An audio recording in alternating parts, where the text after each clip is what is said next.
Hello mga idol, ang video natin ngayon ay mga video bawal i-upload sa Facebook Reels. Kung gusto ninyong malaman, sundan nyo lang ang aking video.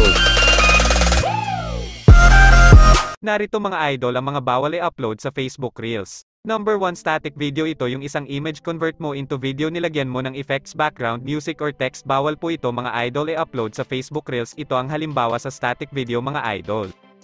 Number 2, slideshow of image. Ito yung mga picture na convert into video na inedit mo at ginawang slideshow at nilagyan mo ng background, music or text. Bawal po ito sa Facebook Reels mga idol. Ito po ang halimbawa sa slideshow of image mga idol, panoorin po ninyo.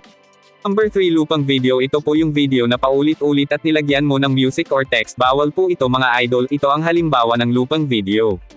Number 4, static image polls. Ito yung picture na nilagyan mo ng questions and answer at hinakayat mo ang inyong viewers na mag-comment para magkaroon ng engagement ang inyong post. Bawal po ito mga idol. Ito ang halimbawa ng static image polls. Number 5, unoriginal content. Ito yung mga video na hindi sa'yo download mo at in-upload mo sa inyong Facebook Reels. Halimbawa mga trending videos o sikat na artista o vlogger. Bawal po ito mga idol. Ma-detect po ito ni Facebook mga idol, kaya iwasan o natin mag-re-upload. Ito po ang halimbawa sa unoriginal content. Number 6, tragedy or conflict. Ito yung may aksidente na minamatay or physical injury. Ito kinunan mo ng video ay bawal po ito mga idol. Ito man ay totoo nangyari or fake, bawal din po ito. Ito halimbawa ng tragedy or conflict. Number 7, background music. Ito yung mga sikat o latest na kanta mga idol, kaya mag-ingat po maglagay ng mga latest o trending music para hindi po tayo ma-copyright.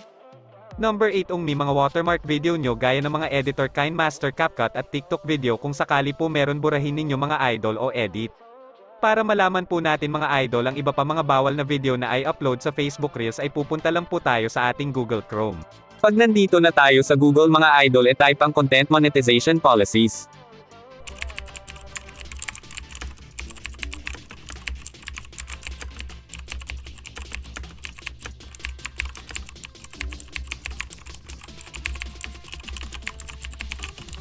Pagkatapos pindutin ang search.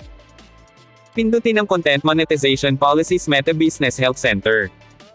Scroll down lang po ninyo mga idol.